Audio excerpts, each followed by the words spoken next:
שלום לכם. סוף סוף הגענו לחג החירות, חג הפסח. בליל הסדר אנו מצווים על סיפור יציאת מצרים. הגמרא אומרת, מתחיל בגנות ומסיים בשבח. זאת אומרת, מתחיל בגנות את ההגדה ומסיים בשבח. ועל כך יש מחלוקת מהי הגנות ומהו השבח. מחלוקת בין רב לשמואל. רב אומר, הגנות הוא מתחילה עובדי עבודה זרה היו אבותינו, והשבח, ואתה קרבנו הקדוש ברוך הוא למקום.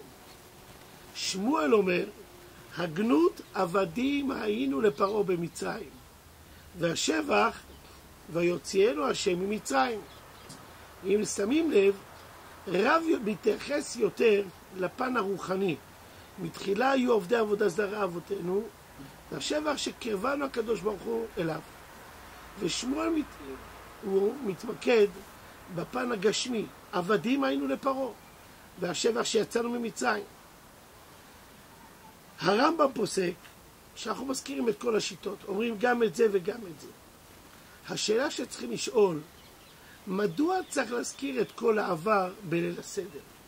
למה צריכים להזכיר את כל ההיסטוריה של עם ישראל? מתרח, אבי אברהם, שהיה עובד עבודה זרה וכו'. למה זה חשוב? כדי להבין את זה, נספר משל קטן.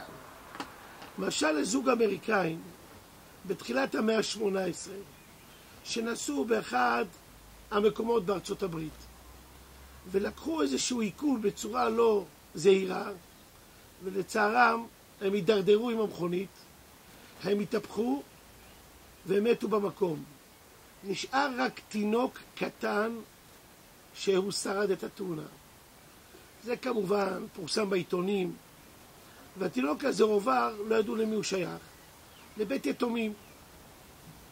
מישהו שם לב שבית יתומים מישהו מפקיד כסף לטובת התינוק הזה.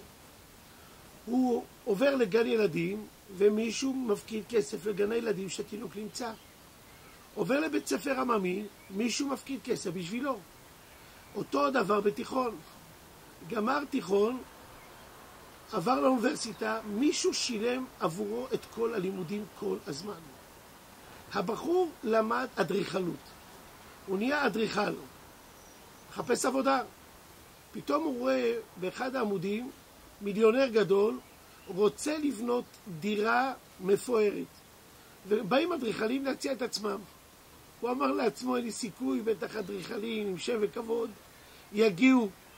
אבל מה יש לי להפסיד? נרשם. הוא מגיע שם ליום רעיונות, והוא רואה מרצים שלו לאדריכלות, באים ויוצאים, וכל מיני אדריכלים מפורסמים, וגם הוא מגיש את התוכניות שלו. המיליונר מסתכל עליו, תראה לי את הסרטוטים שלך, מראה לו, הוא אומר לו, קח כסף, תבנה לי בבקשה דגם. הוא לא האמין, הוא בחר בו. 3 חודשים הוא עובד על הדגם, יום ולילה. מרוב עייפות, ממש לקראת סוף הדגם, הוא עבד לאור הנר. כשהוא מתעורר, הוא רואה שהכל שרוף. מתברר שהוא נרדם, והנר נפל, והכל הבית נשרף, כולל הדגם, כולל הכל. הוא כל כך התבייש מהמיליונר. מה אני אגיד לו? סיפר את האמת. הוא בכה, אני מצטער. אבל לא קרה כלום, זה בסדר. קח עוד כסף, תבנה דגם חדש. והוא לא האמין. הוא אומר לו, יש לי שאלה אליך. למה מצאתי חן בעיניך כל כך? בחרת בי מכל האדריכלים. נתת לי עוד צ'אנס, נתת לי כסף לבנות דגם, לא כעסת. איך זה יכול להיות? מסתכל עליו והמיליונר אומר לו, בוא אני אספר לך משהו. לפני כך וכך שנים, פורסם בעיתון, שהייתה תאונה וזוג הורים נהרגו במקום ונשאר תינוק. ושאלו בעיתון מי רוצה לאמץ אותו. אני מאוד רציתי לאמץ את התינוק הזה, אבל לא יכולתי. אז ביררתי איפה הוא הגיע. הוא היה בבית יתומים, הזרמתי כסף לשם. ומשם הוא עבר לגן ילדים ולבית ספר ולאוניברסיטה. ואני משלם כל הזמן על הילד הזה. ועכשיו הילד הזה עומד מולי. זה אתה אדריכל. האם אותו ילד, אותו נער, אותו אדריכל, יודע לאותו מיליונר תודה שנתת לי לבנות דגם, או יודה לו על כל התהליך שהוא עבר. בוודאי שהוא יודה לו על הכל. זה בדיוק מה שאנחנו עושים בליל הסדר. מתחילה עובדי עבודה זרה היו אבותינו. ואיפה הגענו? קרבנו הקדוש ברוך הוא למקום. היינו עבדים לפרעה במצרים, ועכשיו נהיינו בני חורים.